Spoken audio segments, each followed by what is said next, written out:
All right, there we go once again. Hey, it's just Chris coming back in with you, talking about games and stuff. We're on the Designer Diaries one. We have Matt with Hello. TGG. How's it going? Pretty good, pretty good. Happy to be here. Good. Yeah, I've been trying to. I've been watching your stuff for a while. Of course, through the Kickstarter and everything, and I've been wanting to get you on to see if we couldn't talk to you about it. Um, Before we get into that, I do want to remind everybody that they can head on out and grab the Slaughterville 3. It's still on pre order. We have that. We have Gods of Metal with it, as well as the graphic novel. Um, Pre-order it. yep, grab that Go sucker. pre-order it. Yeah. So, but we're not here to talk about me today. We're here to talk about Matt. So, how you been? Oh, What you been up to? I'm good. I'm good. Just been, working on making board games and stuff. Nice. Yeah, and Yeah. the one I saw you with was of course, the one almost everybody should already have or should have already backed, and that's tournament fishing. Yeah. Now, now I'm more of a hunter, although I do enjoy fishing from time to time. I'm a catch and release kind of guy. But when I saw this, it was a deck builder, which again is one of my favorites, and it's a solo game because you Yeah. can get the night fishing expansion and have it solo. So it's actually the base game is solo as well, and then it's more of like a travel size night fishing expansion Okay, that you can get to for if you don't want to get the 1 to 4 player game as well. But you can actually integrate the night fishing expansion into the base game and kind of turn it into a 5 player game. So nice. the play time's going to go a bit longer, especially if people are new when you do that. But my game group is a group of 5, so we always struggle with finding games that we can play at 5. So that was part of the reason I was like, what if we can integrate this and make it work? And I asked Greg about it, the designer, and he said that it would be fine. So we kind of implemented that this time around for the campaign. Yeah, I really like the art on this. And again, I'm a solo player by most of the things I do, but I still wanted that night fishing because what Oh I yeah. saw of this made me want it even more. And um, yeah, so tell me, how does this one play? Well, it's Pretend a I deck. don't know.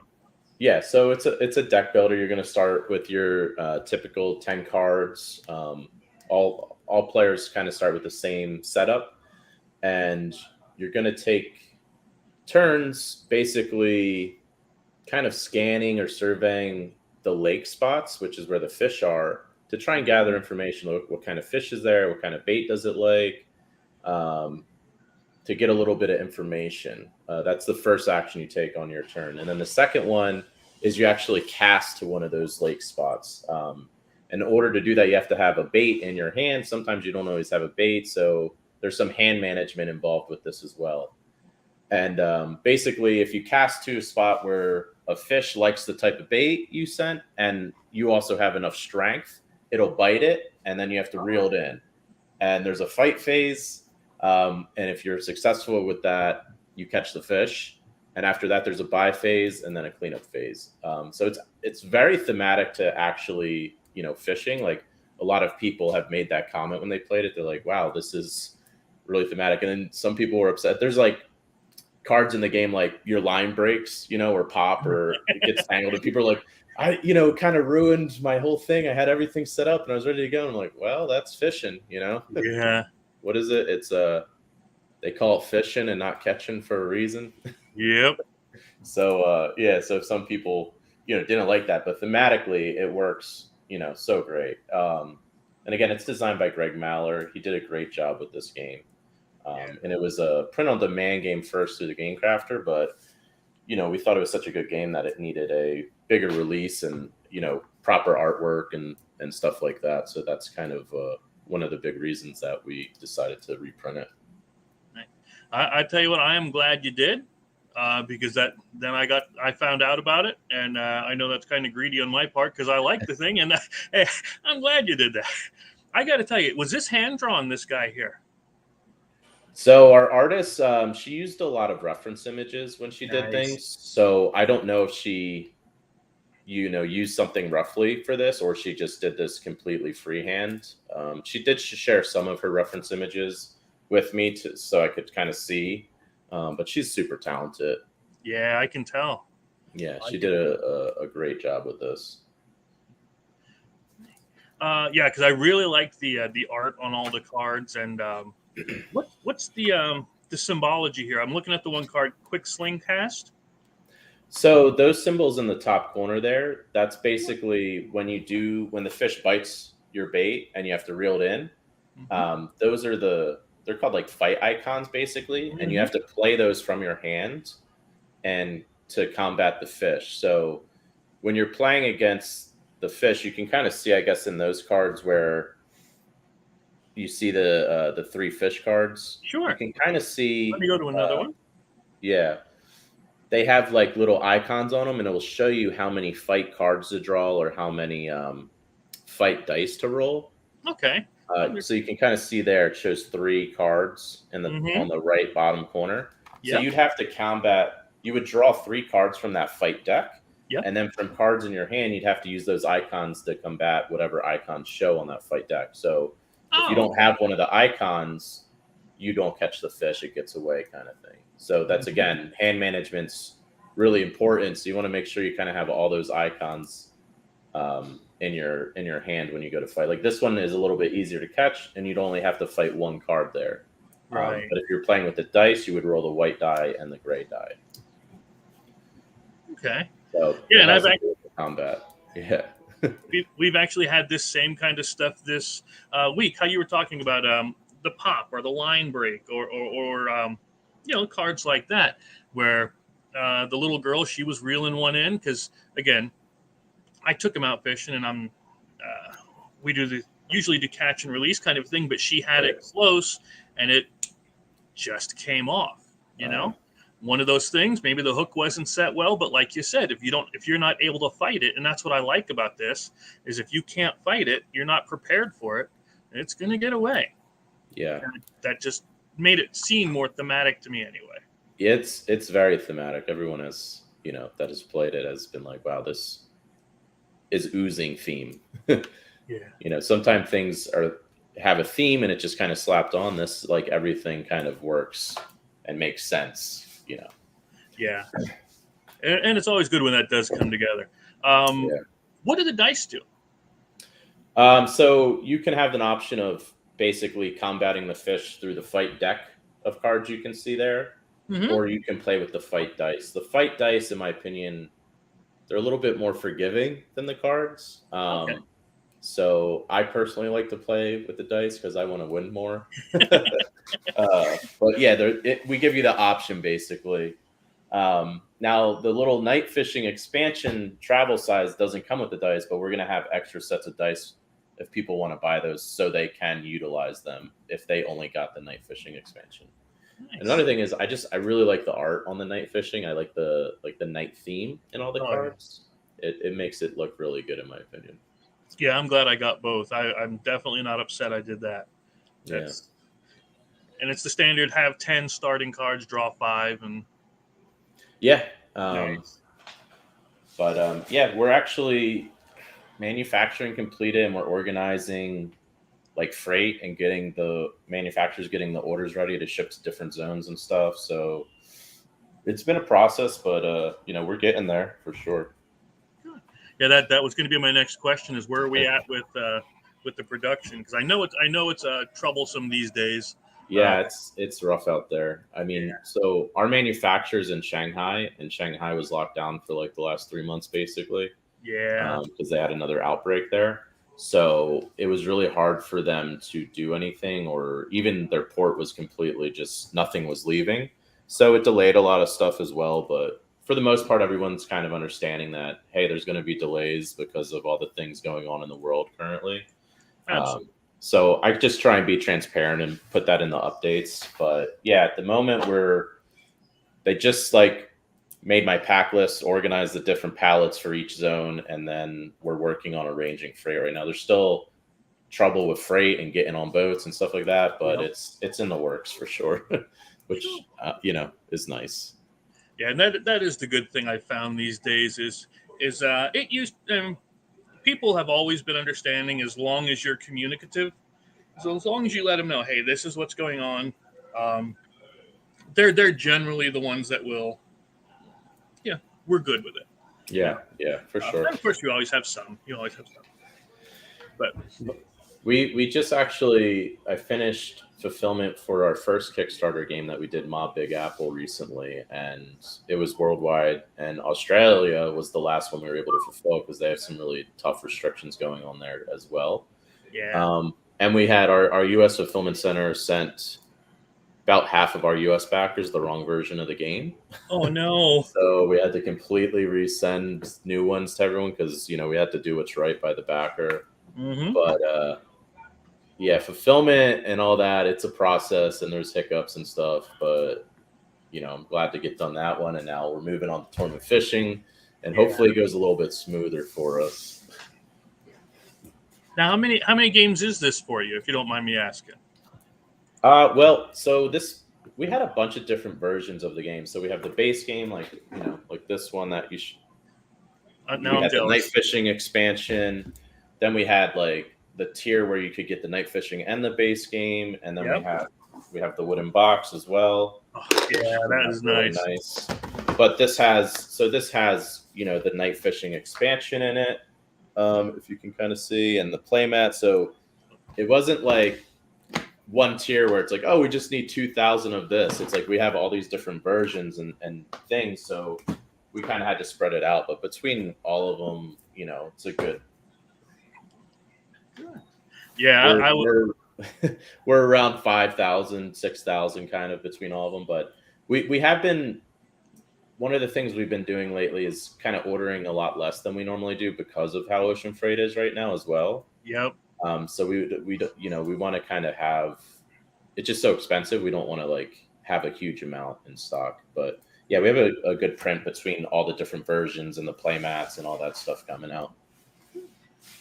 Yeah, I always enjoy a good the neoprene mats when it comes to that. I do like that box, that wooden box, pretty nice. Well, we wanted to do something special for the Kickstarter, so we made it like an exclusive for the Kickstarter. And to be honest, I've never developed or worked on a wooden box in a game before, so this was like a big undertaking for me, and I'm pretty proud with how it came out. I'm really proud of it, to be honest, but I learned a lot. But yeah, it was like a cool thing that anyone that wanted to back early can get this really cool wooden box kind of thing. We like to try and offer stuff that early supporters can get versus because we appreciate it. Yeah, and it really does look good. Oh, your videos are nice too. I tell you that. Whoever did your videos is really good. So let me ask you. I see it still says pre-order. Are we still able to grab a copy if they haven't had a chance to get one? Yeah, so I was going to close pre-orders, but I said, you know what? Why close it? I'll just keep it open basically until like a few days before we start fulfilling. Sure. So it's still open. It's on GameFound right now. And yeah, you can still pre-order any version of the game at this moment. Yeah. But once we start fulfillment, we're going to close it. And then that wooden box, we're not going to do that again. It was just a one-time thing. So for anyone that might be watching, this is your chance to get it. Yeah, if you don't get a chance to get that wooden box, you're gonna be depressed about it. Yeah. You want to make there's a few retailers that bought them, so there'll be like a few retail locations for a little bit, and we might do like a giveaway here or there with a few extra that we have, but that's gonna be it. Yeah, that's a good box to get. I like that.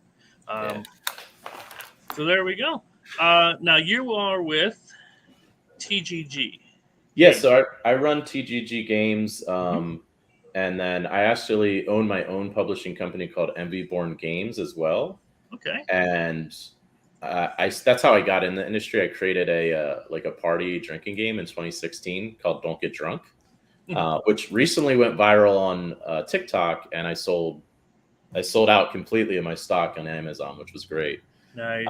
But yeah, my company Born Games, I'm doing a new. Like I started with drinking games, but now that I've done hobby games, I'm going more in that direction. So I have a new game coming out called Mind Your Business, which I'm really excited about, actually. Yeah. Nice. Yeah. Got a few conventions lined up where I'm going to be demoed and stuff like that. So I'm excited. What's that one about, if you don't mind me asking? I don't know what you want to give a preview of. Yeah, it's a local designer. He's a friend of mine. We worked together on some of the other games that we've made under TGG, but it's a 1 to 2 player game, but we're making it a 1 to 4 player game now, so it has a wider audience. But Yeah. you're a gnome in a cave, and you have to manipulate the board through different sets of actions to align different types of resources, and you collect them in a minecart that's going through the cave. Mm-hmm. But there's a creature in there that's like kind of chasing you and trying to eat you as well. So there's board manipulation and resource collection and things like that. But there's a solo, co-op, and competitive mode. So we're trying to pack as much into it as we can so it can appeal to a bigger audience so everyone can enjoy it. Well, that's good. Yeah. And again, I look forward to, I think I'm 90% sure, don't quote me on it, that I clicked on the to be notified for your mailing list stuff, because usually that's one of the survey questions we put out, because I really do want to be kept up to date, not only, of course, on tournament fishing, but you also said you that you're a designer for this, did a hunting game, which is interesting because I'm doing one as well. Yeah. Always love to see more stuff like that. And of course, Mind Your Business. That sounds kind of fun. I like those. I like all different kinds of games, to be honest, except Euro games. Yeah, I'm not a Euro. Yeah, I'm kind of the same way. Like, I'll play anything, and then the thing is, if I don't like it, I'll be like, hey, I don't like this. I'm not going to play it again. But I'll give anything a chance for the most part. And I've also kind of found that certain games are dependent on the group that you're playing with as well. But yeah, I'm an equal opportunity gamer. I'll play any type of game. I love games. Yeah. Now, do you do RPGs and stuff too? Yeah. Nice. I haven't in a while, unfortunately. The group that I had kind of fell apart. We had a Dungeon and Dragon campaign going. I keep talking to the dungeon master. I'm like, dude, you got to start up again, please. Like, let's make a new group. So he says he will, but he's been busy with work. So I'm hoping we can get another campaign going soon. Yeah. I have somebody coming on a little later to talk about their game, VHS. It's a horror themed RPG. So they're coming on. I feel like I've seen stuff before that. Are they putting ads out and stuff already? Because I feel like I've seen something. Yeah, that one was funded. It was on Kickstarter, all funded and taken care of. And they're gonna they're gonna come on, show me how to play, show how. Oh, nice. Yeah, but yeah, I was talking to my cousin. We do. Where are you from, if you don't mind me asking? Well, I'm from New Jersey, but I've lived in Las Vegas for the last 12 years. So nice. Vegasian. I don't know what they call themselves, but Vegas local. Nice. Yeah, I got to go out there once when I was 15. It didn't work out so well. Not the best time to come out. Yeah, they don't let you in anywhere. So. but it was nice out there. I'll give you that. Lots of places for hunting. Apparently, I have a couple of friends out there, and they said there's a lot of good areas out there for that. But I wanted to ask, what made you go for fishing as far as this one goes?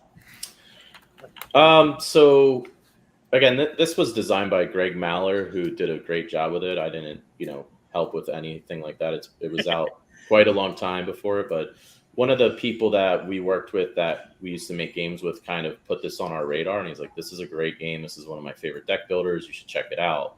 So we all test played it a few times, and then we got in touch with Greg, and we were like, hey, we don't have a deck builder in our portfolio yet. There aren't too many fishing games out there.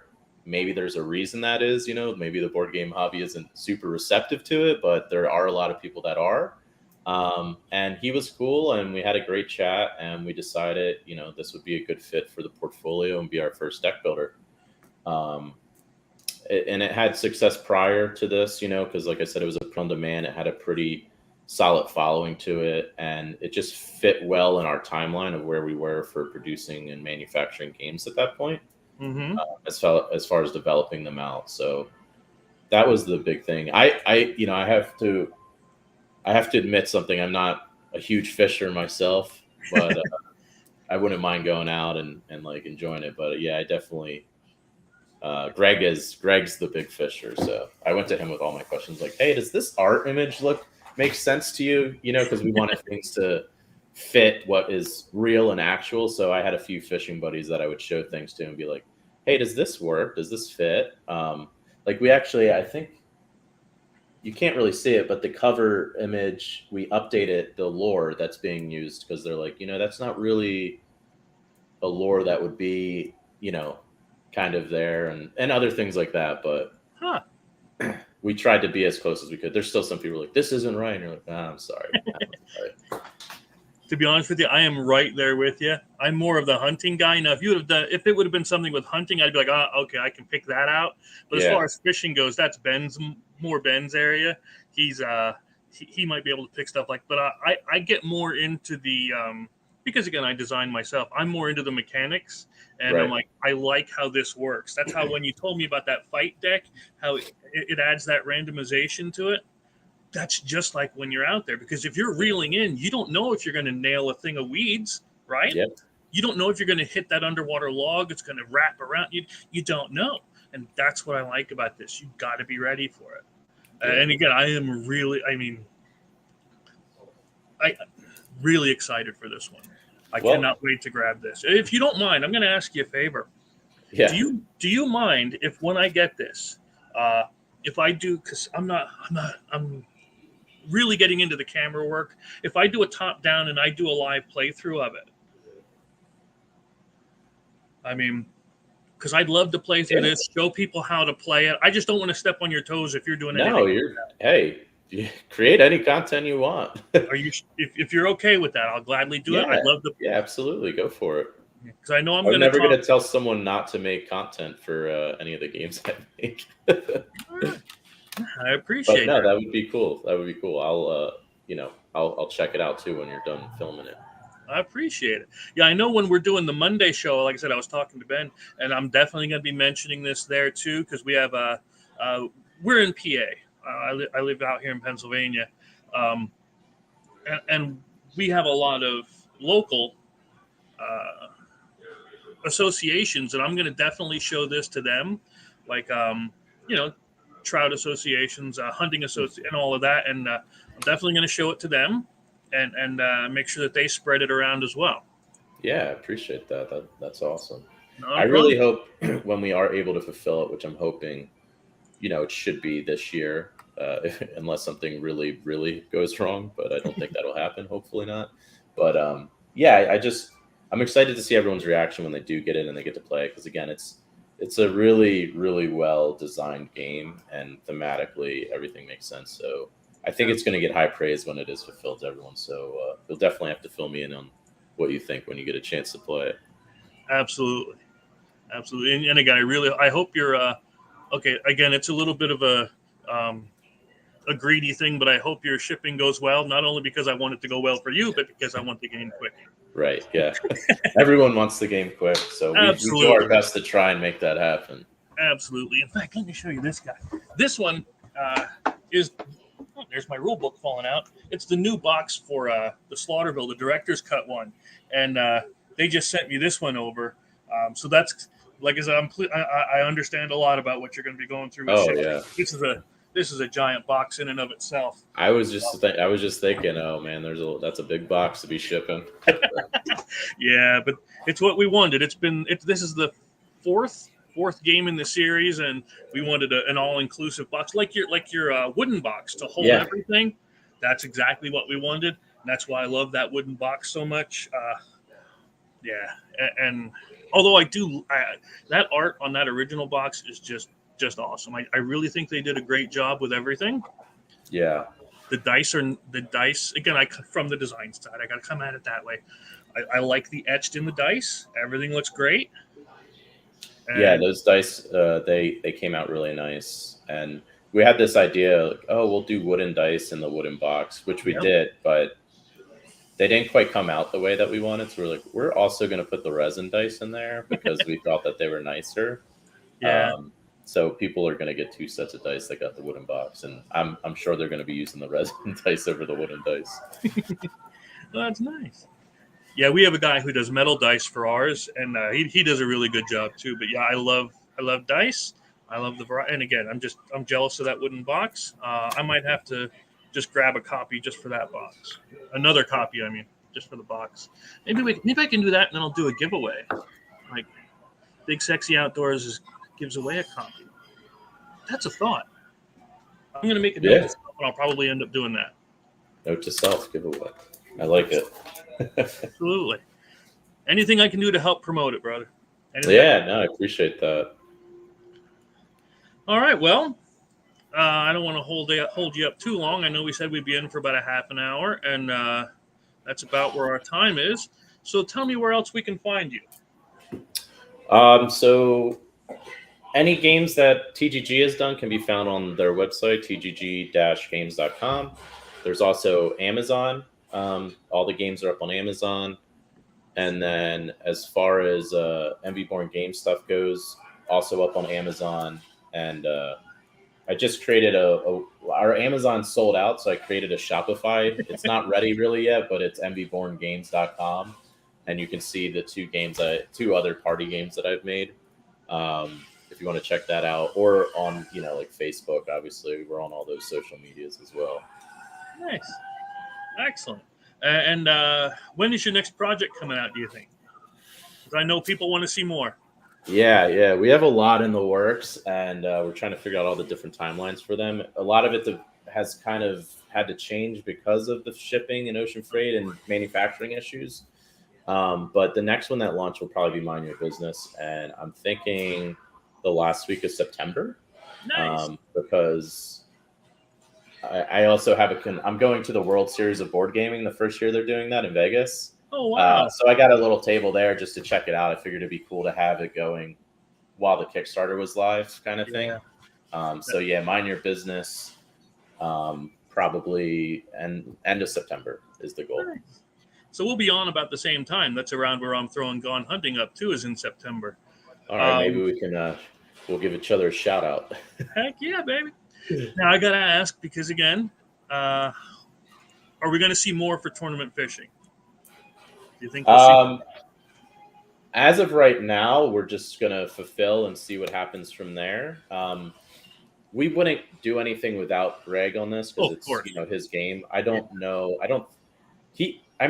There were a lot of expansions that he made for tournament fishing, but we put them all into this game. That's why we kind of the thing that we did to Deluxify it and do make it worth doing a reprint. But I haven't talked to him about it, so as of now, nothing new on the horizon for tournament fishing at the moment. But who knows? Well, when I get it, if you guys want to come back on, talk about it more, grab him. We'll stop in. We'll say hey, and I'd love to see you then. Yeah, sounds great. All right. Well, I got to get ready for the next, and I'm sure you're quite busy. I'm sure, especially with everything going on. Yeah, I got some things to catch up on for sure. It never stops. It's a beautiful problem to have, right? Yeah, for real. Nice. All right. Well, it's been an absolute pleasure, and I hope you had fun. Thanks for having me, Chris. No problem, bud. We'll see you in a while.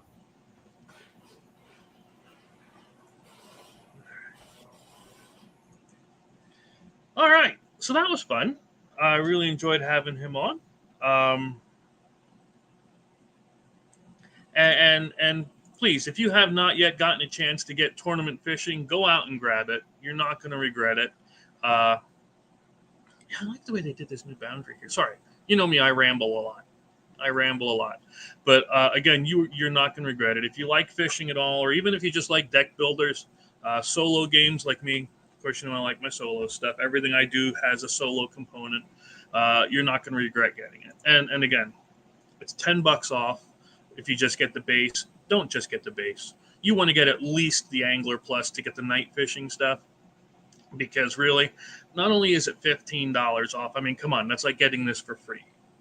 You come on, you got to do it. There's no choice. I'm not even asking you anymore. I'm telling you, go get this one. Okay, the link is right up here near the top of the comments. Grab that sucker, and you're not going to regret it. You're going to have fun. And like I said, as soon as we get our copy in, I don't know if they had a print and play of it. I don't think they did. But even if they did, to be brutally honest with you, I don't know that I would have had time to print and play this one for you. I'd like to do that with a lot of games. It's just time would be stopping us. But as soon as we get this in, we're going to do the overhead camera like we've been practicing, and I want to show this one off. And he said don't use the dice to make it more challenging, which again, solo games should be hard. That's what she said. And you definitely want to use that fight deck for it. I wish I would have gotten that. You know what? I'm not going to do it now because I'm not putting my credit card up here, but I am grabbing this Angler wooden box because seriously, look at it. You can't argue it. Don't take my box. Okay. Order the box. But at least, at the very least, grab this set because you want to get that. What all comes in the box, just for curious? While we're waiting on Aces and VHS. So you get the box, absolutely. Resin dice, wooden dice. Tournament fishing, nice. The night fishing, which again, we like night fishing around here too. You get the play mat. There she is. That's what I was looking at. You get card sleeves too. Now, if you know me talking about it on the different Facebook forums, you know I'm definitely a sleeve kind of person. So I need sleeves. So the fact that it comes with the sleeves and of course all the unlocked stretch goals, that's a bonus for this. So I think I'm going to order myself. I'm going to order myself this one, and I think we're going to give away through Big Sexy Outdoors. We're going to give away the other copy that I get. That's going to be our plan. So there we go. All right. But in the meantime, I'm going to leave that there just so I remember it. And we do have the link to pre-order Slaughterville 3, as well as all of the Slaughterville content, and that includes the graphic novel and brain freeze, Gods of Metal. Please, if you haven't played Gods of Metal, it was pretty cool. I just shipped one copy of Gods of Metal over to England, so that was pretty awesome. You know, people all over are grabbing a copy of Gods of Metal. If you like deck builders, speaking of tournament fishing with deck building, Gods of Metal is our deck builder where you are taking on the role of a band who's been chosen by the Gods of Metal to stand on stage and defend all reality against the forces of evil, all while trying to craft the single greatest heavy metal album in history. And what's neat is you actually do make the songs. You have to make a beginning, middle, and end of a song, and they have lyrics on them, of course. But they all match up, and you can play them together, and it's pretty neat. I think you'll like it. You use those power of decibels, right? You got to build up your song power, build up the power of your instruments. And then once the song is complete, all of those decibels you've collected, boom, you're using it to damage the overlords, the main demons. Of course, you can also use the decibels to damage the mini demons or their minions as well. Now, again, this director's cut, that's the one with that. Yeah, I reached over the camera thingy. That's this one. Okay. The box on there does not look like this because that's just a mock-up. Okay.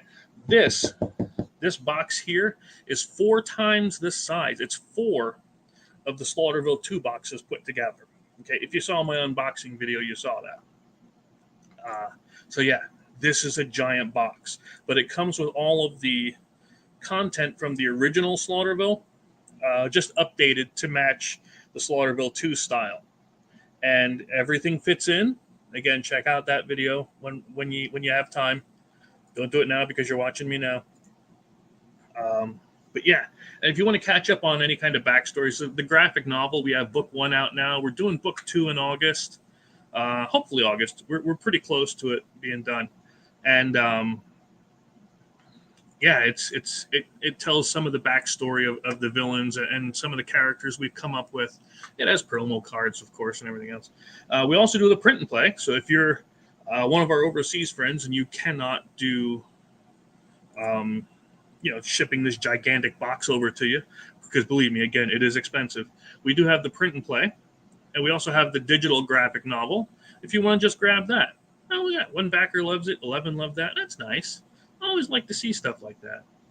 Somebody even did a tip jar. Well, that was cool. That was cool.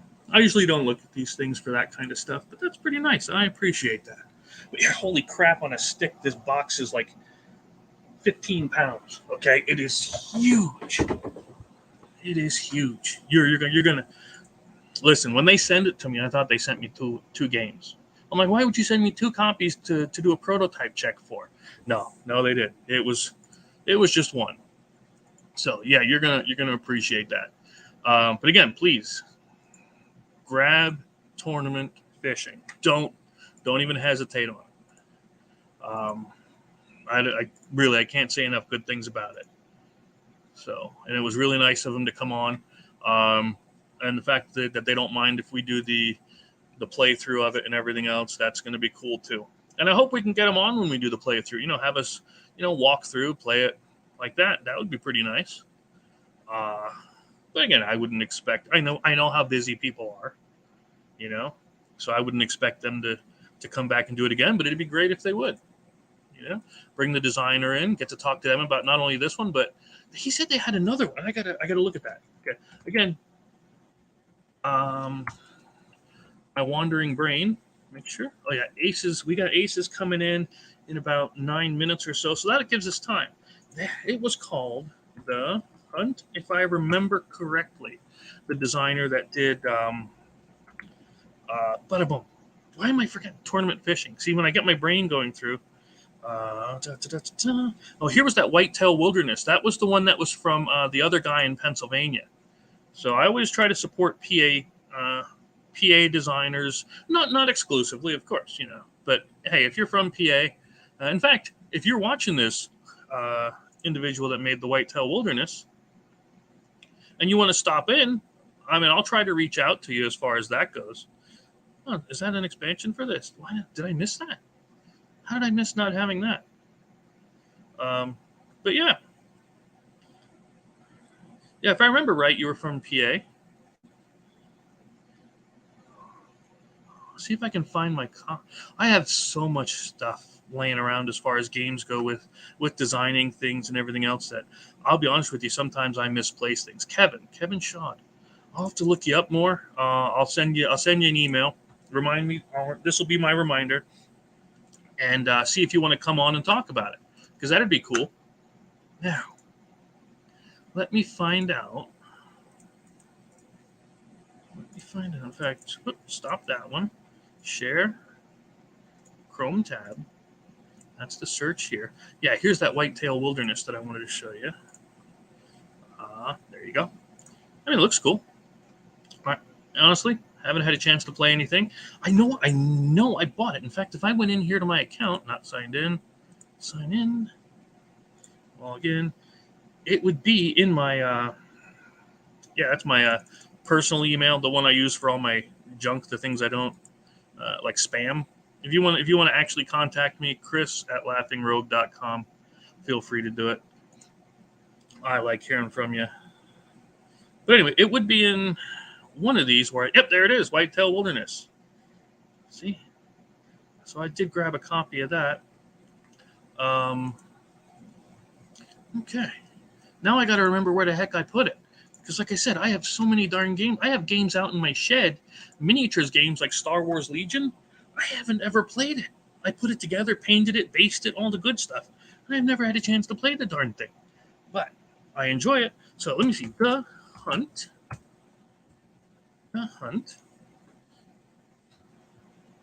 Yeah, I know Big Sexy wanted to be on to talk to him about that game too, and I really wish he could have been in.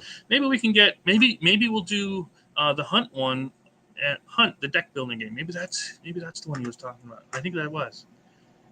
Ooh, and there was an expansion or few to it. Okay. Yeah. You know what? That was not on my list, but it is now. Small footprint. That's.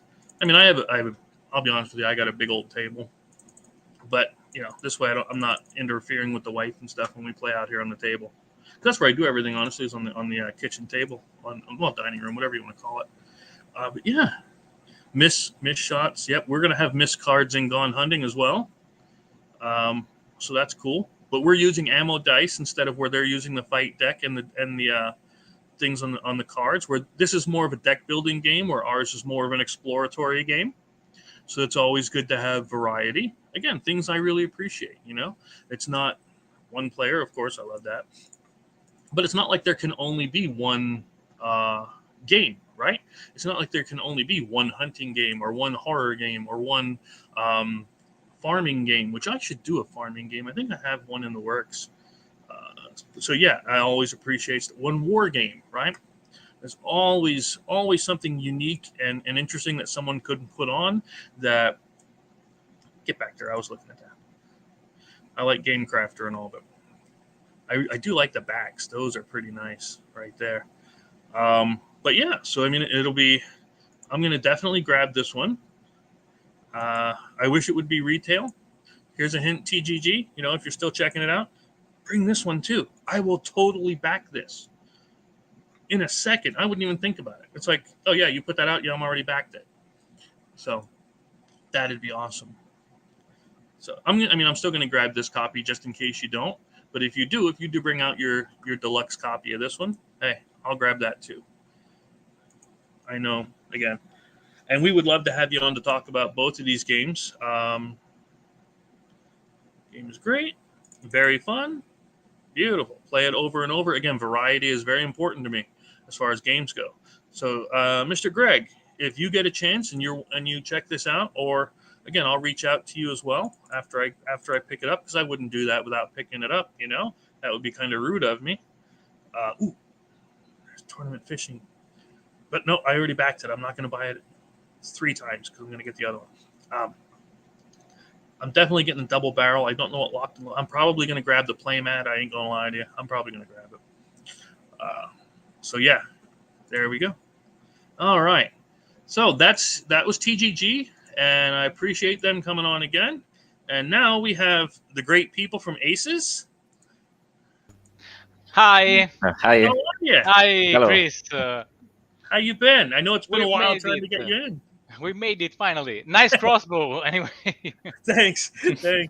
Yeah, we do a hunting show with Big Sexy Outdoors on Monday nights, and we were just talking to somebody about a fishing game, so I thought, let's get into the outfit, Yeah, sure. Seems fair. Oh, I also introduce you Mathue, my mate, Hi. and my translator for this day, because my English is not so good. Not at all. Mine either, and I've lived here for all my life. Really nice to meet you, and glad to be here. You too. It's really good. It's really good hearing from you. I mean, when I saw, I'll tell you what. Tell me a little bit about Aces, and then we'll go into the game. Yeah, sure. So, hello everyone. My name is Simone Morini, and I'm an Italian author of role-playing games, which I have been writing and publishing with my publishing house, the Aces Games, since 2013. In these years, I've published 3 different role-playing games: post-apocalyptic, Tesla Punk, and Necrofantasy. And VHS is the 4th one, as well as the first one that will be translated in English. Nice. Yeah, I know when I was browsing around, of course, I look at all of the Facebook sites for the board game stuff, and when I saw this, I'm a horror guy myself. I make horror board games as well, and I knew instantly. I'm like, this looks good, because I love the idea of the self-contained VHS cassettes. The aesthetic alone is great. And the fact that you have so many settings in there. Yeah. Tell me about the different settings. Let me bring up the page. There we go. Fine, thank you. This is the prototype. Just Of course. This is the prototype. I love him so much. So, with this Kickstarter, we'll publish this triad of VHS: Bloodlust for slasher movies, Overplug for horror sci-fi, and Unchained for supernatural horror. Each VHS can be played alone without needing the other two. The basic rules are contained in each box, but for each VHS, in addition to the contents, change the adaptation rules to different setting, the list of traits, special abilities, and the customization guidelines. As the name suggests, each of these VHS look like a videotape-like box set. So it's made of a slipcase with a video cassette box containing all the game's elements, a rule book that also contains 10 films, so game session, 10 sheets, 5 monsters and 5 characters, 4 main set, the map, and 40 tokens. And I mean, wow! Just the one rule book alone at the 100, I believe it was 100 pages, if I remember. Yeah, 124 less or plus. I've seen again because I backed at what is it called, the Creep Show, the Deadly Bird, which I love. I love that. I love that. Just the 100 rule book alone with the maps and the cards and everything else for one of these, I've seen go for this and more. The fact that you're getting all of this, you could not pass that up. That was such a value for it in and of itself. I mean, I couldn't argue. Now, I did buy this spin-off separately because I love the idea of having it printed professionally. So I did get that separately. And these dice, I like the dice. That was nice. So I did have a few things I wanted to ask you, of course, because that's one of the things we ask you on for. You said you started back in 2013. Yeah. Actually, I think I started in 2015, so that was pretty neat. We're right about the same time. Yeah. What made you get into horror? Is that your main genre, or what caused that? Oh no, I'm a nostalgic kid, really. So I love the horror genre, but since I was a kid, I was a lot of scare about horror. I can't sleep at night after watch a Nightmare or Hellraiser. But I always love the genre. So.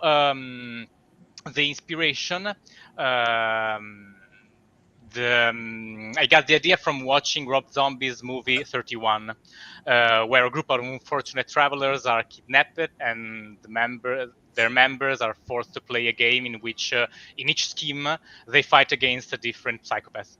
I found that this movie, like so many others in horror genre, lent itself particularly well to a horror role-play game. So I want to create one that had the same aspect and feel. And because I'm a highly nostalgic child, I decided to give the game the aesthetic of a vintage horror movie as well. And that's why the VHS shaped box. That is neat. Are they? I gotta ask because in the whoever did your video was fantastic. I don't know who did it, but that was a good video. That was really catchy, and in it made it look like it was a magnetic release for the VHS box. How are they going to open?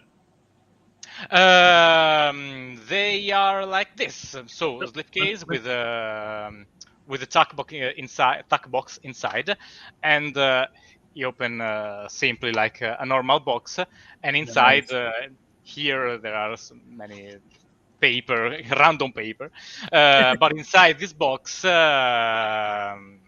will be the rule book, the token sheet, the sheets, so all of these dimensions. Nice.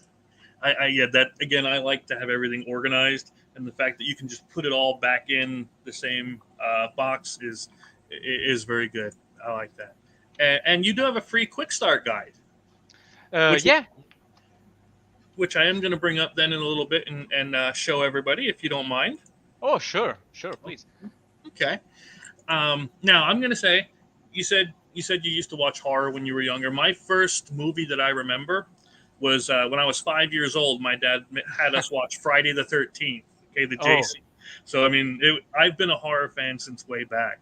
What was your favorite? If you had to pick a favorite horror genre movie, whichever you'd like. Oh, Night of the Living Dead and Hellraiser, the first one. Nice. How about?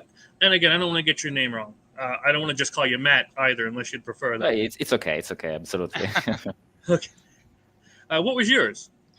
Oh God. I would say probably Alien. I always had a penchant for the sci-fi horror type. Yeah, I always liked Alien because it felt more claustrophobic. Yeah, I absolutely. mean, don't get me wrong. I love the Jason, Freddy, and all them for their slasher ideas, but Alien's claustrophobia is what really sold that movie for me. Yeah. Plus, I'm passionate about sound design, audio engineering, and the you can't beat a good sound in a horror movie. Yeah, yeah. It's not always the blood and gore that can really make it. It's a lot of that too. Yeah, it's what you hear. Yeah. And that's what's really helpful for games like this is it's a theater of the mind. Even though you can use, okay, we'll talk about that in a bit. Use minis and things on the map, but you play a lot of it inside your head, and the proper sounds, the proper descriptions really would help out a lot. And I don't know if you'll find it interesting, but Night of the Living Dead was actually filmed not too far away from where I live. So Yeah. We Where do you live? Sorry. I live in Pennsylvania. Oh, Nice. Yeah. And we got to go to the same mall, Monroeville Mall, where they filmed Day of the Dead, Dawn of the Dead. wow. Yeah, so we walked around that mall for a while. So that was pretty neat too. Fantastic. Yeah, again, a big horror guy. But let's see. Yeah, and I saw that and I say we, I didn't just because the backing, but unlocked a lot of extra content. Not just this cool stuff in the boxes, right? Because you get the maps, the cards, the tokens, and the books, like you said. But it was all of where are we? Forgive me, just 1 second. Oh, yeah. Sure. I like the layout. I've looked at this a lot. But the score, that's what we were just talking. That's what reminded me of the audio. You have 10 tracks. Yeah. That you did. You also got extra movies, extra maps. What do we call the maps again? My brain froze. Main set. Main sets. That's right. Thank you. Thank you. The booklets and the new characters, new bad guys, everything. And it's just look at all of this that you're going to get with this. Now we can still get a copy. Are we still open for pre-order? Yeah, on BakerKit you can pre-order all of this stuff on BakerKit, except one thing, the Crimson Plug sheet, because is only for the early bird bakers. Beautiful. I always But like that. Yeah, having something special for those that backed early is really is appreciated. The tall, yeah. When I saw that one was unlocked, I'm like, that is pretty cool. I like him. And you give a set. I mean, each set is going to be a map, I'm sure, foldable. Yeah. I'm not going to lie. I'm probably going to laminate everything because that's just what I do. But I always love seeing more maps, more villains, more bad guys, more content stories. And it's really good to see that it's all there. They're getting you already get a lot of stuff, but as we were saying before, you have also rules for actually create characters and monsters. So you, even if it's a game that lends itself more to single shots or maybe adventures for a couple of sessions, but even if you just play the one shots one after the other with between the material you get and the things that you can create of your own, you could easily play for a few years. Yeah. That was actually going to be one of my. Yeah, we can still pre-order it. That's good. So yeah, if everybody jump on there, if you like RPGs like I do, and if you like horror again, run out and grab a copy because you're not going to regret it. So let's see. Da-da-da-da-da. Yeah, I saw you had the pre-generated characters. How deep is your character creation for this? How deep, how long it takes, you mean? Yep. Oh, very, very short, because the character sheet is composed by 4 traits that you can pick up from a pre-generated list of 20, 21, no, 24, 24 traits in each rulebook. After this, me lo puoi spiegare te, Mattia, per favore? Yeah, of course. Sorry. The character creation, as well as the with the rest of the game, is kind of a mix between a more mechanical approach and a more narrative approach. Because in a mechanical sense, yeah, as well as Simone was saying, you pick the traits. You have your strength, agility, mind, and charisma, which I mean explains it's by itself. And then you have a list of skills that you pick from a list in the manual. And then you have your special ability, and that is where the more narrative approach comes in, because you actually create your own special ability. There are guidelines to create it, but again, you pick the specifics. So even if there are 2 characters with very similar traits and skills, no character will have the same special ability. As well, the same of course goes when the game master is creating a monster. It follows more or less similar rules. Of course, the monster is way more powerful than the characters, but again, it's kind of the same approach.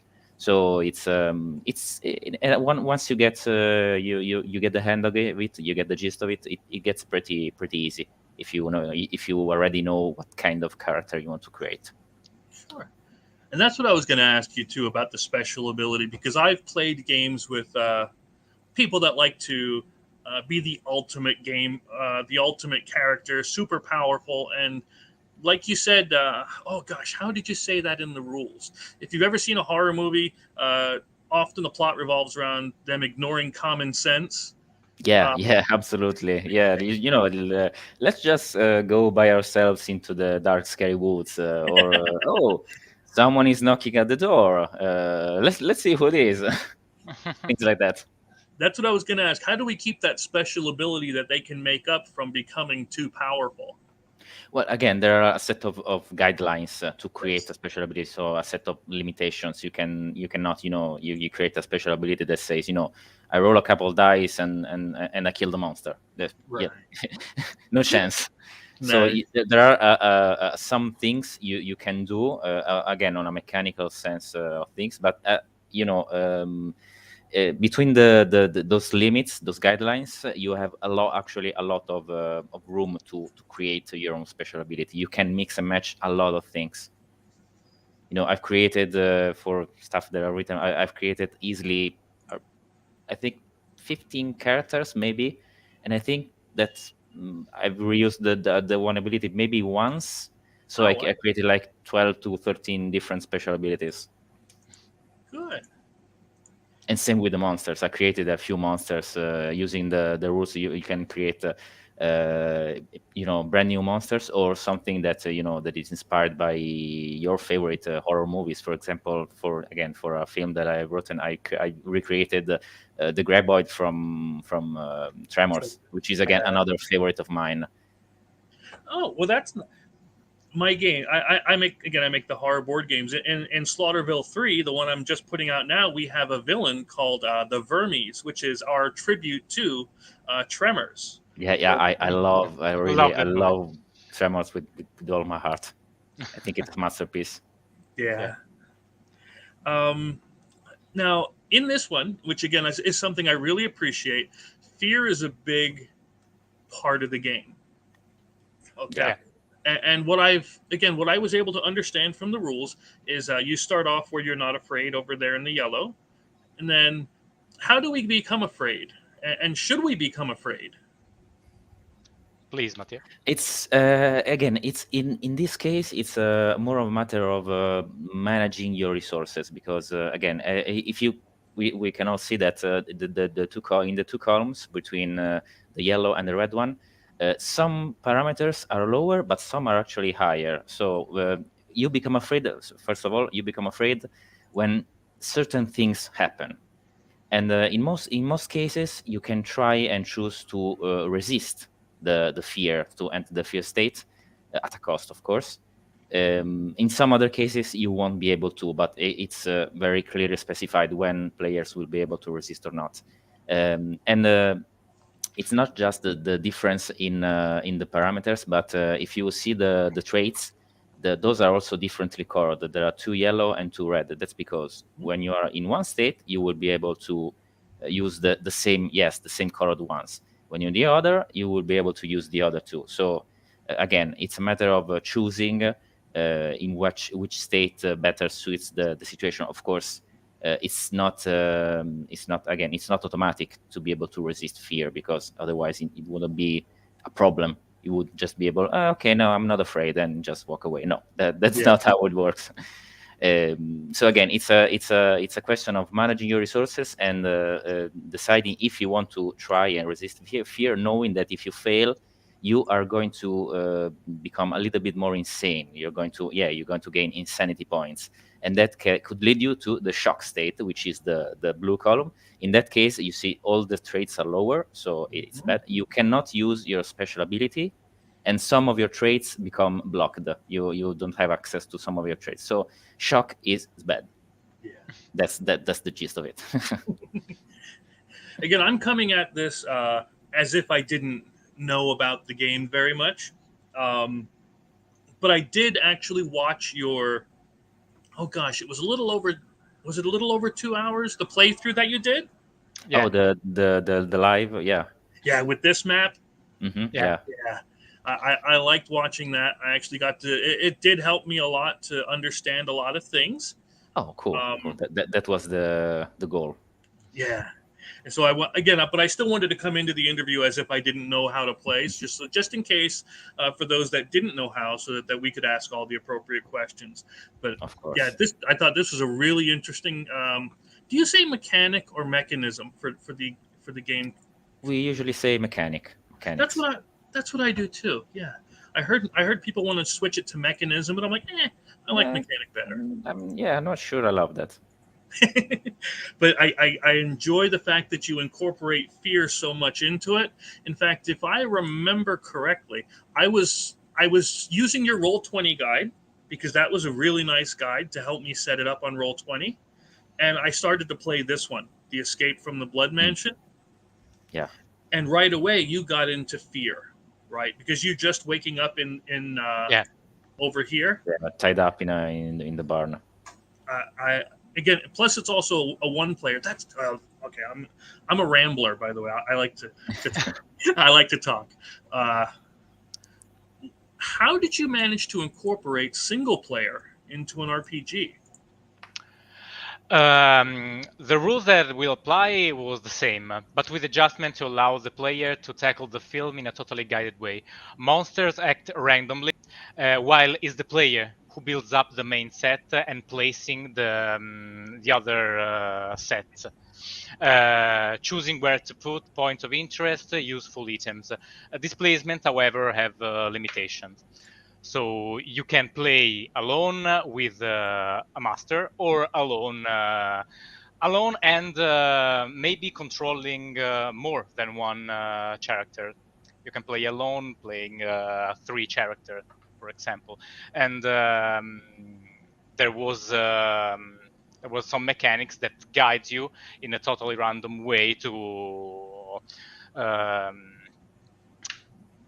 survive. And again, as somebody who plays a lot of games solo by myself, I really appreciate the fact that you can do this one solo. How many are there going to be? Do you educated guess solo campaigns or solo movies? Pretty everyone. There will be 30 films. Only in the 3 VHS. Only 3 VHS, 10 films each VHS, and 90% can be played in solo mode. That's maybe awesome. one or 2, 3 can't be played solo. So you're telling me Now, let me understand if I get this straight. You're Okay. telling me that in just those boxes alone, Uh-huh. there's 30 films. In one box, In 10. one is 10. In Right. one box, 10. 10 for each VHS. Yeah. That's not even counting the. Oh my! What were there? There were quite a few that were unlocked in the stretch goals and the The stretch spin-offs. goals. Yeah, those are extra stuff. 45. I think 45. That is amazing. Come on, guys, jump on this. Get this. Come on. You can't beat that with a stick. You can't. There's no way that you're gonna get all of this character creation, all of this monster creation, and tons and tons of stories anywhere else for this price. This price can't be beat. You have to get it. Yeah. Again, I continue to be impressed with it. The more I see it, really appreciate it, and I'm telling everybody as much as I can. Thank you. Now, one thing I'll be honest with you, I would love for you to explain more because it might be something that, of course, there's people that like to fight. Can you explain to me how combat and these, let's say this baseball bat here, if I can get that up higher, how that works? How does fighting work? Mattia, please.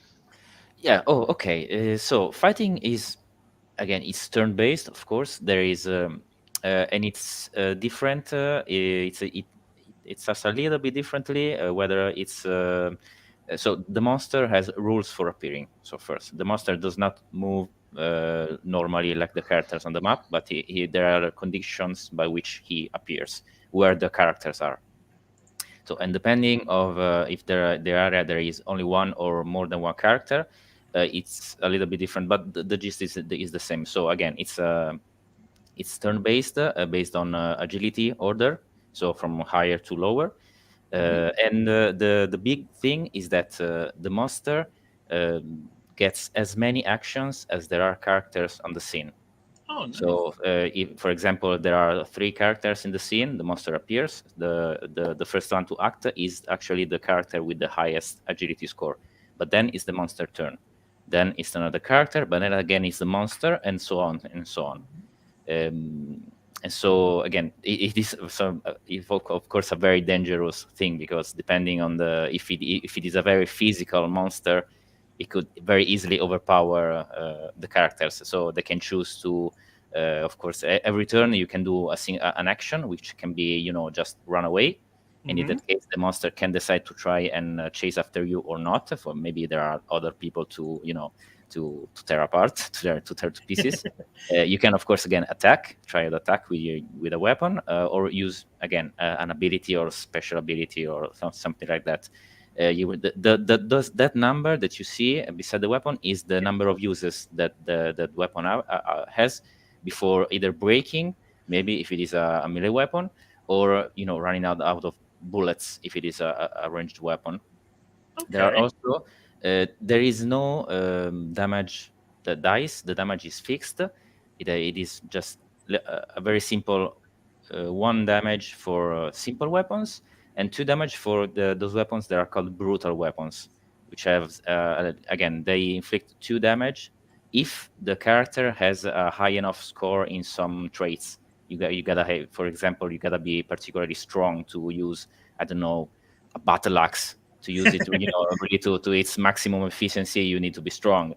Or to use, I don't know, a sniper rifle, you need to be, particularly concentrated and stuff like that.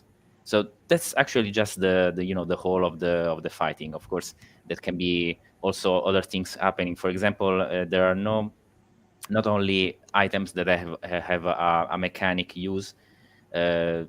You can also have items that do not have, a specific description or use, but can be used again in a narrative way. I'm gonna take, an example that happened to me in the film that I ran, again, that was inspired by Tremors.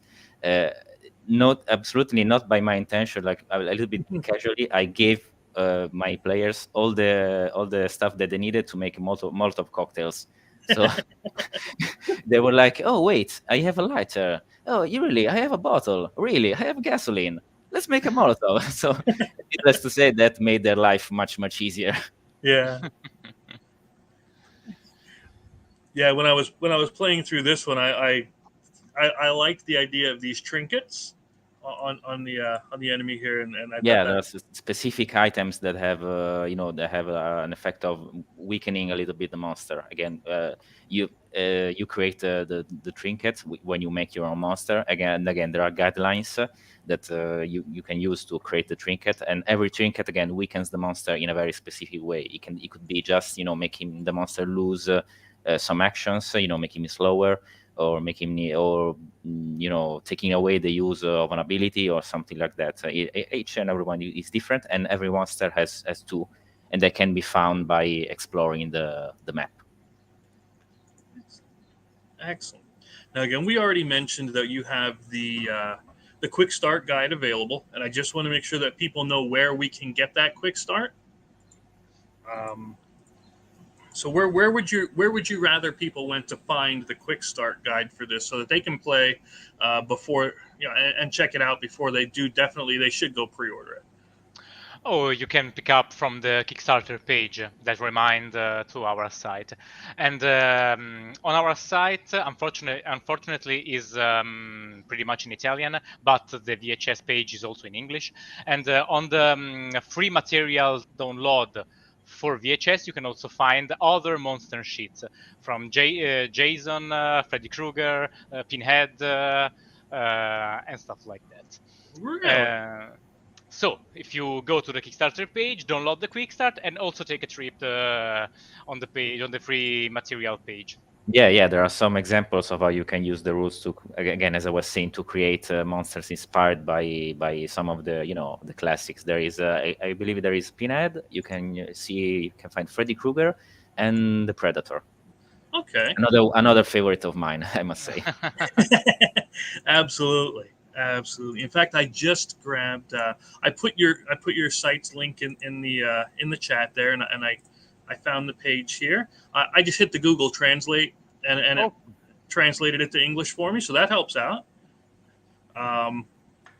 So you have.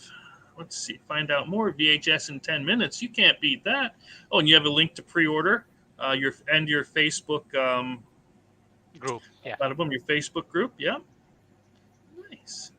Oh, there it is. Yeah. There we go. Look at that. Pinhead, Jason, Freddy, Predator. All right. Excellent. So I know. Okay, now you know what I'm doing later today. I got to grab me those. But yeah, I let's see. Let's grab back at the villain sheet, at the bad guy sheet here.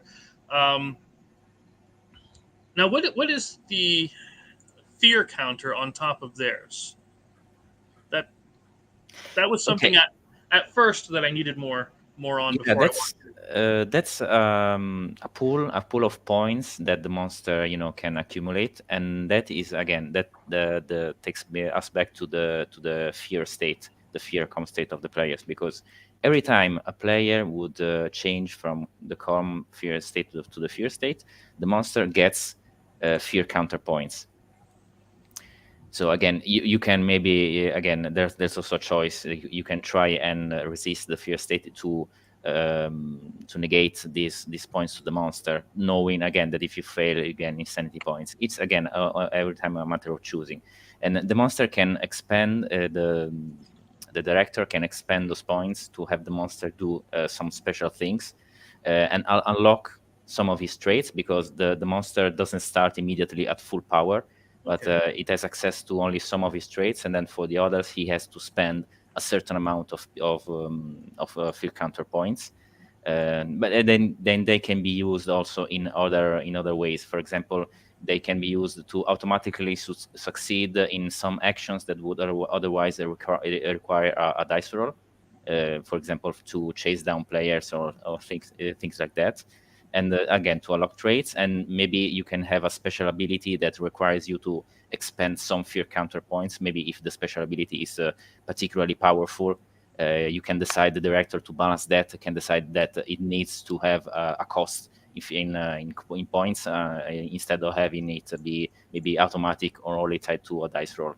So that's maybe again, it's these points that can be used to a variety of effects. And that's what these numbers on the left of the name of it are. Exactly. Right? Yeah, that's the cost to unlock. Nice. Yeah, this made of steel was mean. I mean, but in a good way. In a good way. Completely appreciate all of that. And yeah, again, I really like the trinkets. I like the idea of the pre-builts. Again, for somebody like me who doesn't have tons of time, but you still have a really robust, again, according to the rules where I read, villain creation system as well as a character creation. So yeah, I really appreciate things like that. For moving, again, from looking on this on the map as we see it, for the one I played, we started off over here in the barn, right? Yeah. Explain how I would a typical turn would go. Let's put it that way. I guess is the best way to put it. Okay. Yeah. So let's say that in every turn you can choose to move from one area to the other. The map is divided in many areas, as you can see from the letters. So, for example, in this case, as we have, we don't have just one building, but different buildings. We have the barn, the garage, and the mansion per se. So, for example, the outside would be considered one big single area. So you would move from the barn to the outside, and then from the outside you could decide to go directly again to maybe the garage or get inside the mansion. And every time you move from one area to the other, you can either choose. You can do this in two different ways.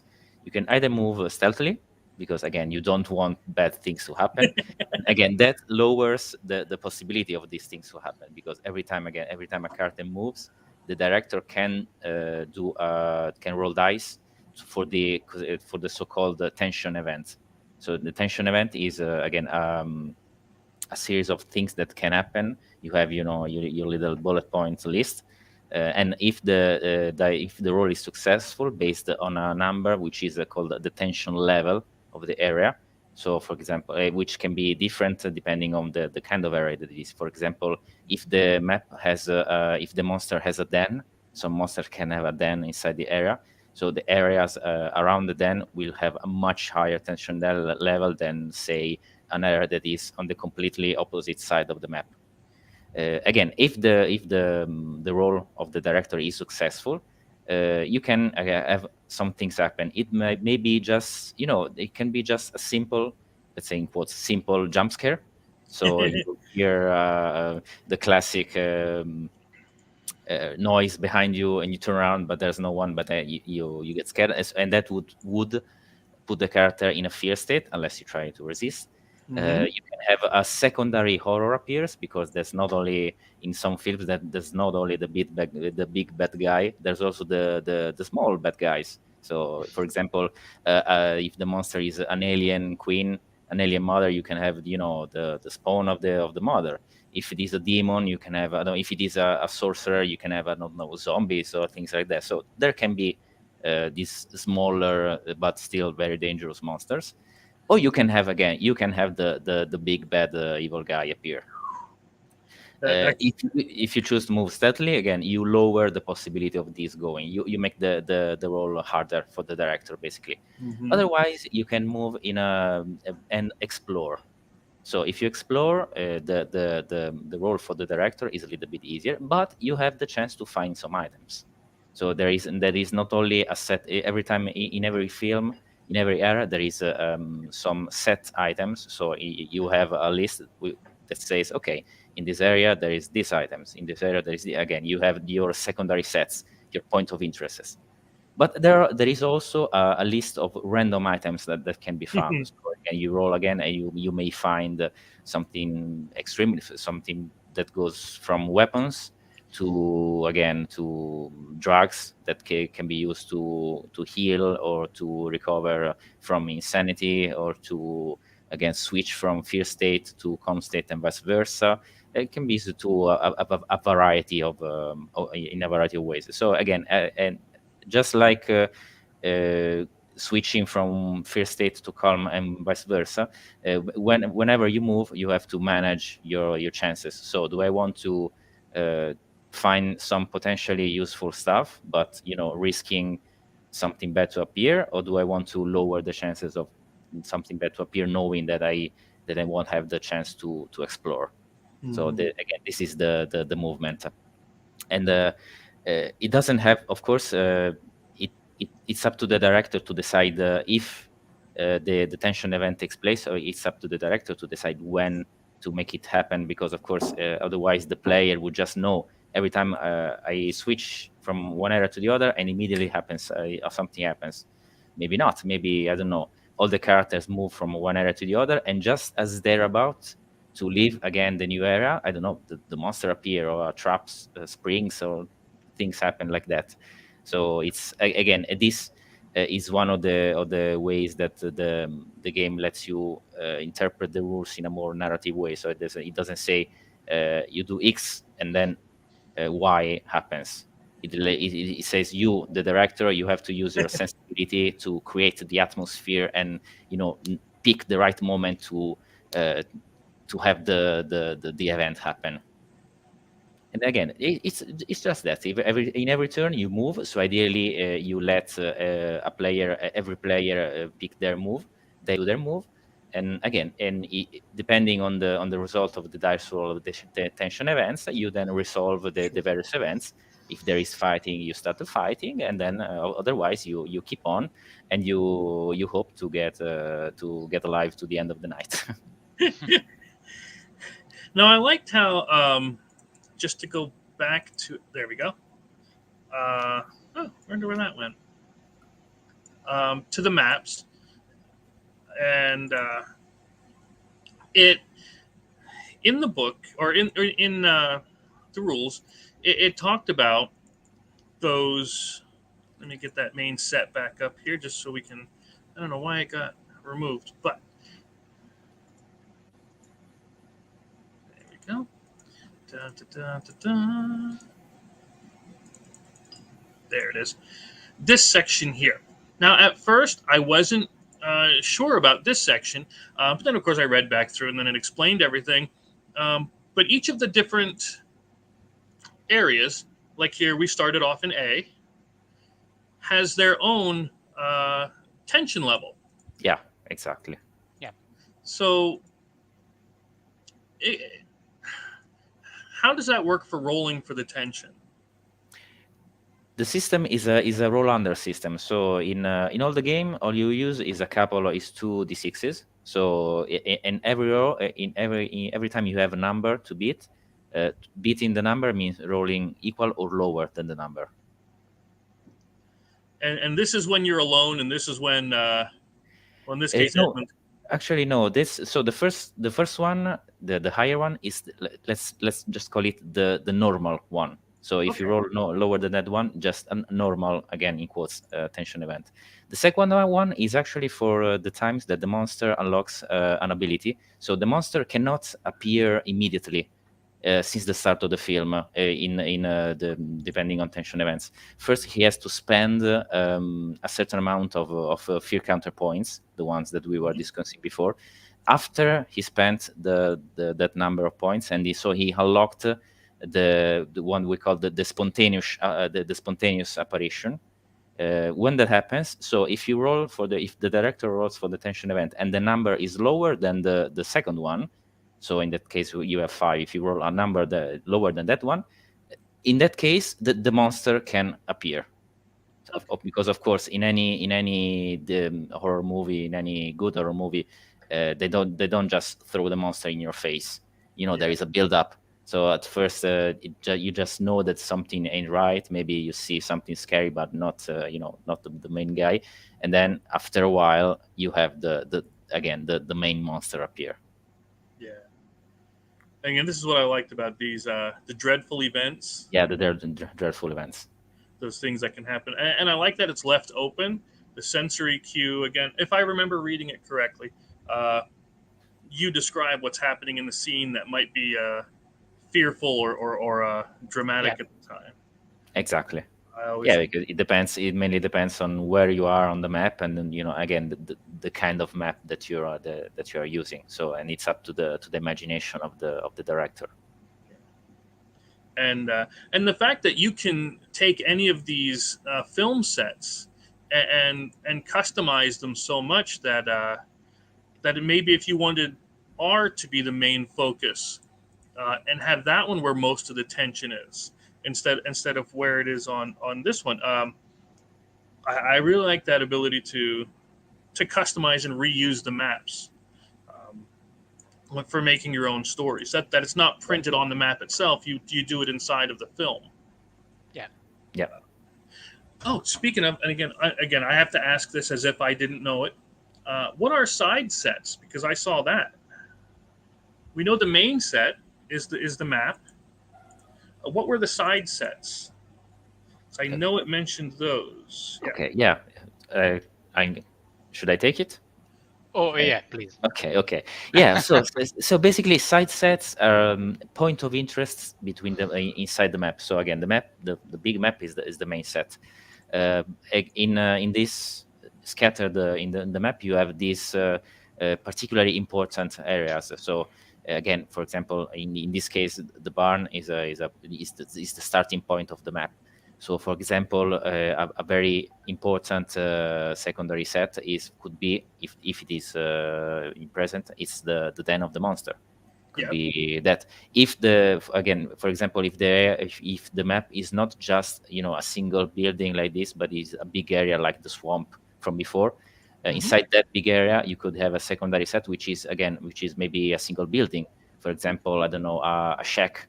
You could have a shack that is a secondary set, and inside that shack, there could be something important present, maybe a trinket, maybe an important item, maybe a map. Because of course, especially when you're playing online, you start without knowing the map. You have your fog of war, and then you show the areas the more the players explore. So, for example, they could find a map that could reveal the whole of the map to them, and help them go around. You could have other things that could be maybe a particularly scary visage, for example, murder scene. So they could find a prior victim to the monster. The classic again for the swamp. I think a corpse hanging from a tree, which was left as a warning, for example, and that, of course, that would cause fear and insanity. Maybe a secondary set would be again maybe something like a trap. So maybe you find a bridge, but the bridge collapses and the monster comes. So you can decide that there is a jump scare in that particular area, and that is a particularly important point of the map. You don't know when it's going to happen, but if you know that the first character that gets to the area is going to get it. Nice. So these are mainly basically the secondary sets. And again, what I really appreciate about it is that it has all of this listed in the in the film. And again, 10 films per VHS set. I mean, come on.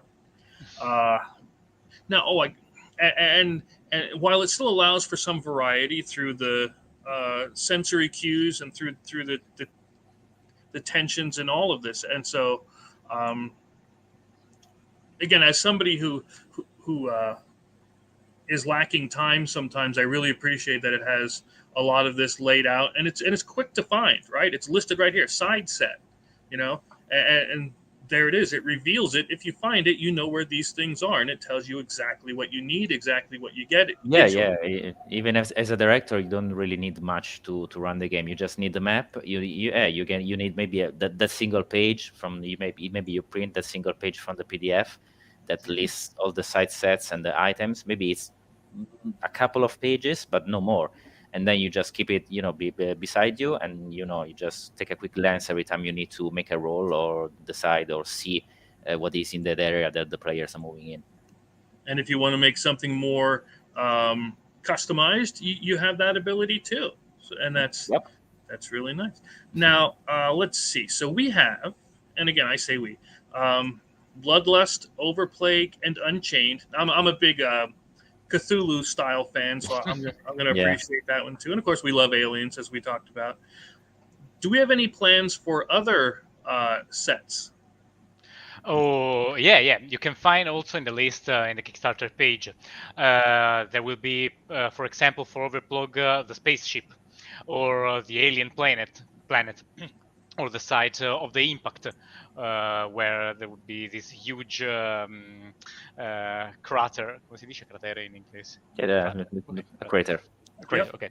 So for Unchained, the old harbor like Innsmouth, or the big mansion, the haunted mansion, classic haunted mansion, or the mountain village that was inspired by the last Resident Evil, and so on.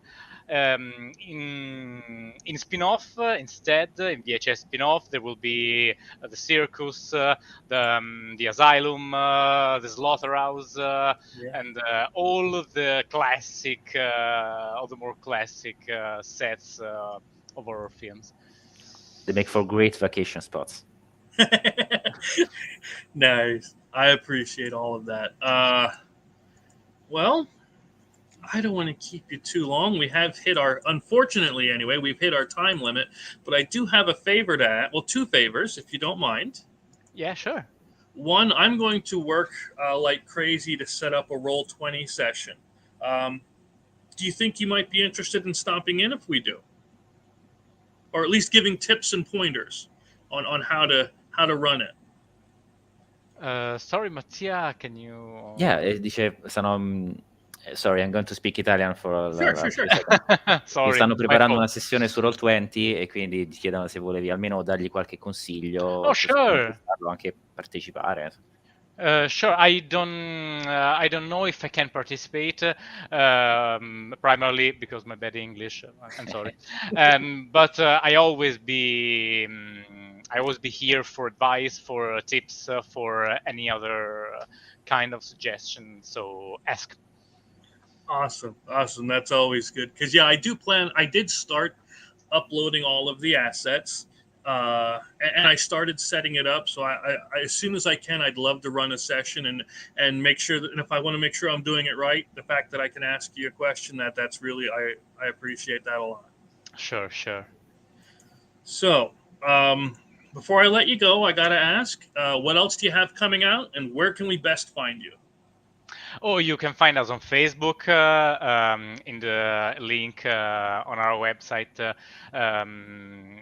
You can find on Discord, Twitch, Italian, 90% all in Italian, but VHS, all that will be related to VHS was also in Italian and in English.